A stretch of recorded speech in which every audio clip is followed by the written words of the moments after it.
Baik, assalamualaikum warahmatullahi wabarakatuh. Oke, waalaikumsalam warahmatullahi wabarakatuh. Alhamdulillah, pada insan yang sempurna. Semua adanya waspada syafidin. Asyhadu an la ilaha illallah wa asyhadu anna Muhammadar Rasulullah. Nabiyana wa rasulullah.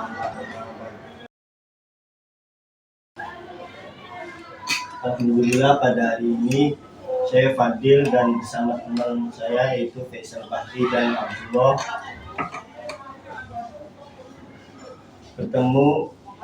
bisa bertemu ke SMK Bina Cendekia dalam rangka memenuhi tugas kuliah mata kuliah telaah kurikulum BK. Nah, yang saya muliakan Bapak selaku guru narasumber yang mudah-mudahan senantiasa dalam lindungan Allah Subhanahu wa taala. Sebelum ke pembahasan, boleh memperkenalkan dulu Pak? Ya. Sebelumnya perkenalkan, nama saya Haria Dinata Januar. Saya di sini sebagai guru bimbingan dan konseling di SMK Bina Cendekia. Asal saya dari Majalengka, Kabupaten Majalengka. Cuma saya tinggal di sini di perumahan. Terus ada lagi? Gimana Pak kabarnya? Alhamdulillah baik, sehat selalu saya ya. Memang santai kalau di BK ya. Terus gimana? Ya, langsung ke pembahasan yaitu mengenai kurikulum BK yang ada di SMK Bina Cendekia. Kita membahas tentang kurikulum yang ada di SMK Bina Cendekia yang ada di SMK Bina Cendekia. Sebelumnya Bapak itu ngajar di sini udah berapa tahun? Berarti saya itu ngajar sudah 2 tahun dari 2022 pertengahan November Oktober ya. Saya lulus itu di bulan Juni. Nah, Agustus diam dulu itu tuh nggak melamar kemana. Saya melamar di sini tuh di bulan November dan langsung dipanding sama SDM gitu kayak mengatur di guru gitu. Di sini itu ada BK-nya juga. Guru BK di sini tuh hanya ada 3 Yang pertama itu Bu Lailatul, yang kedua saya, yang ketiga tadi Bu Saidia. Kira-kira guru BK di sini itu satu guru menangani siswa. Kalau umumnya sebenarnya ya BK itu kan harus menangani 150 ya maksimal. Ya karena memang di sini guru BK-nya ada 3, jadi mungkin dibagi 3 ya. Dari saya megang RPL megang kelas 12 itu RP kan ada beberapa jurusan di sini ya. Ya sebutin saya sebutin dulu ya, yang jurusan itu ada RPL, Tabus, Askep, sama STI sama DKV. Nah, kebetulan saya megang di kelas 12 itu hanya RPL sama STI. Nah, yang Askep sama Tabusnya itu Ibu Lailatul kelas 12. Nah, kelas 11-nya saya megang RPL sama STI sama DKV. DKV itu jurusan baru. Tadinya kan sebelumnya nggak ada. Iya, DKV itu. Nah, terus kelas 10 itu saya nggak mengajar, difokuskan sama Bu Sadiah tadi. Dia dapat kelas 10. Kalau umumnya BK mah ya memang 150 kan, sudah 150 gitu. Satu guru 150. Jadi apa saja Pak tugas guru BK yang ada di sekolah ini? Tugas guru BK di sekolah ini yang memberikan 4 layanan ya karena kan di BK itu ada 4 layanan yang harus diberikan. Yang pertama itu layanan bimbingan klasikal. Bimbingan klasikal itu ya saya mengajarkan materi dan menjelaskan. Nah, yang kedua itu bimbingan kelompok. Ya, bimbingan kelompok ini kita mengatur bikin kelompok dan di situ kan ada tekniknya juga ya. Ada teknik dengan teknik diskusi, dengan teknik sosiodrama. Nah, saya menggunakan itu. Nah, yang ketiga itu saya memberikan layanan di konseling kelompok. Nah, konseling kelompok dan selanjutnya yang paling penting di sini adalah konseling individu. Karena kan itu terkait permasalahan juga ya, terkait kasus-kasus juga kan enak dengan konseling individu itu dengan cara teknik kan pendekatan, orang tua juga ngobrol. Dan kalau sudah melakukan layanan 4 itu, saya membuat laporan buat bahwa saya sudah melaksanakan itu, minta tentang kelas. Terus apakah guru BK di sini bekerja sama dengan pihak lain seperti psikolog atau lembaga lain?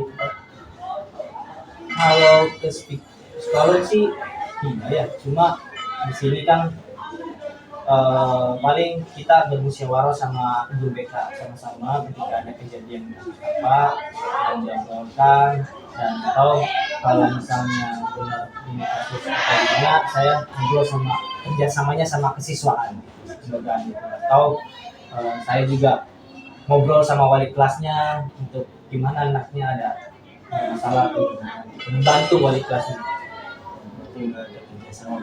Nah, paling bermusyawarah, nggak ada ke psikolog gitu. Kirain biasanya ada Karena ada ya. kalau Tapi ini ya, ada juga teman saya paling nggak kerjasama, cuma minta saran ke teman saya yang jurusan dari psikolog, dan di situ saya ngobrol tentang permasalahan psikolog anak kayak gitu. Nah, juga sih mungkin ada pengetahuan dari situ juga, karena kan BK sama psikolog itu berbeda ya. Nah, jadi saya ambil ilmunya untuk saya praktekkan sekolah. Saya ngobrol aja, nggak kerjasama. Itu di luar sekolah gitu. nah, berapa jam pelajaran Pak yang dialokasikan untuk BK dalam Satu minggu itu saya diberikan jam tuh setiap guru BK berbeda Pak. Kalau saya itu 25 jam, nah kalau Bu Atul itu kayaknya 28 30-an gitu. Nah terus Bu Saidah karena kelas 10 itu 1 jam ya, jadi paling 25 atau enggak 25, 19 atau 20-an. Berapa kali ya Pak siswa-siswi yang ada di SMK diberi jatah konseling individu? Berapa kali dikasih konseling individu jatahnya berarti ya? Bukan setiap jam bisa, saya setiap masuk memberikan konseling, dan di situ kan saya panggil satu-satu, dan kalau misalnya ada permasalahan saya kaitkan dengan kasus, dikaitkan kasusnya, ambil saya kasusnya dan saya nanti ditindak lanjut. Tetapi kalau misalnya tidak ada, ya mungkin saya digilir lagi untuk dipanggil lagi. kalau kayak jam istirahat sih Pak sering ditanya-tanya kalau jam sering kalau istirahat saya sering keliling, iya atau kalau misalnya ada laporan di lain tentang Pak anak bolos atau Pak di kantin pada rokok kayak gitu ya, kan umum gitu. Paling saya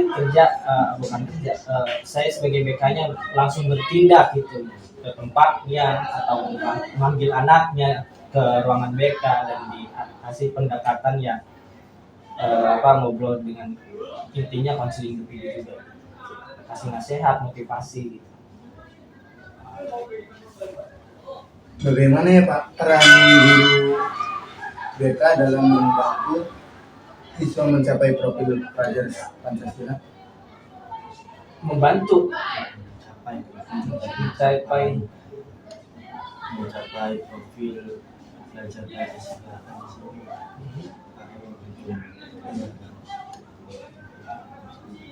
supaya ke Pancasila yang 5 itu. Paling itu ya saya pendekatan sih, karena BK itu harus memang pendekatan, ngasih motivasi dengan cara memberikan edukasi yang baik, yang positif, yang baik, dan yang positif saya arahkan, dan yang negatif mungkin saya kalau ada dampaknya bagaimana gitu. Mungkin ya kira seperti itu gitu.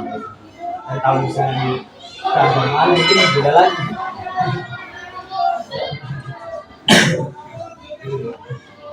apakah siswa di sini sering visit?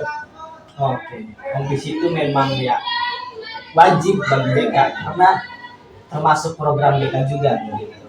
Nah, jadi saya memberikan visit itu ketika memang ada kasus dan memang anak terus kalau misalnya ada anak yang alpanya banyak kehadiran tanpa keterangan itu mungkin saya berikan atau saya melakukan visit sama wali kelas tersebut bekerja sama wali kelas karena sistem dari sekolah itu apalagi swasta berbeda-beda ya ada dengan guru BK saja ada sama kalau di sini memang sama wali kelas guru BK hanya memberikan konseling dan nanti visit itu sama wali kelasnya dan supaya apa supaya nanti wali kelas itu dekat sama orang tuanya sama anaknya kalau BK penting banget visit itu harus Apa saja Pak tantangan yang dihadapi dalam mengimplementasikan kurikulum BK pada mata pelajaran BK? apa saja yang Implementasikan mengimplementasikan kurikulum BK pada pelajaran pendidikan bangsa.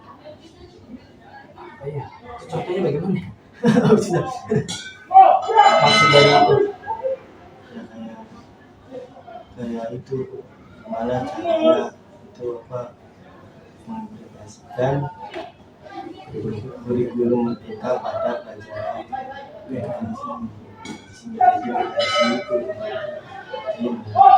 menerapkan pakai kurikulum merdeka pada kalau kan ada kurikulum Silas. ada kurikulum merdeka. Nah, kalau kan sedangkan kurikulum merdeka itu baru-baru ini ya baru-baru ini apakah ada perbedaan? Oke, perbedaannya gini ya. Kalau misalnya kurikulum yang kurtilas itu kan memang kita ya. Nah, kalau di kemerdekaan itu kan anak harus aktif ya, harus apa namanya memberikan fasilitas ya. Ya mungkin BK di sini kan, saya menggunakan ya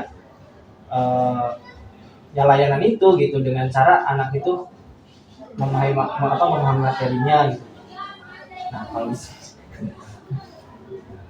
iya ada perbedaannya intinya anak itu harus aktif dalam pembelajaran itu gitu. Jadi saya memberikan fasilitas kayak ya bikin kelompok gitu dan diskusi bareng-bareng gitu ngobrol tentang materi yang saya berikan gitu. Iya, karena ya saya juga belajar beda kan ada perbedaan ya perbedaan. Nah, karena saya itu ngajarnya bukan di BK, di mana saya ngajarnya di MI. MI-nya di BK berarti bukan Ya, di MI tadi olahraga. ngajar olahraga juga Ya, beda ya berarti iya, ya jadi kan kalau saya kan beda kalau ini beda mungkin bedanya apa saya nggak tahu. apa perbedaannya kalau dari pas Iya. saya Ya lebih ribet tuh Pak.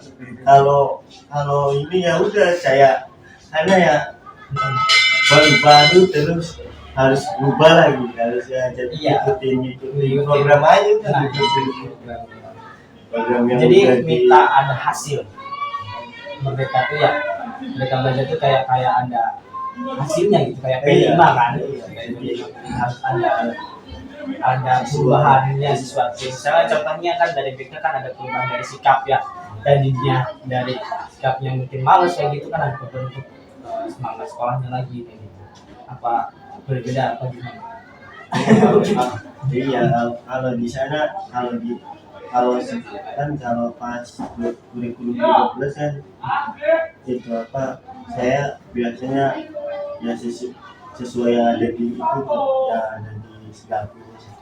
iya silabus BK tuh ada silabusnya juga bikin silabus Nah, berhubung diganti jadi tuh Pak ya buyar lagi karena ada perubahan itu jadi ya masih dipakai kurikulum itu tapi kan sekarang juga kan modul ya Dan dulu kan kita bikin RPL ya. Nah sekarang dulu mah RPP ya. Nah sekarang kan RPL. Apa itu arti RPL? RPL, rencana penjagaan layanan. Pasti saya layanan itu pasti ada RPL-nya, ada rencana supaya ada tujuan. Di situ kan diajarkan lah di kampus mesti. Iya. Baru-baru ini sih. Oh iya. Susunan buat nanti ngajar tuh pasti ada RPL gitu. Ada untuk jamnya berapa, terus nanti tahapan awalnya bagaimana, ada salah, harus briefing kayak gitu ya. Ada lagi? Terus bagaimana Pak guru TK yang ada di sini menyusun silabus atau RPL untuk kita tersendiri? Bekerja sama bukan apa balik lagi kita bermusyawarah sama guru BK.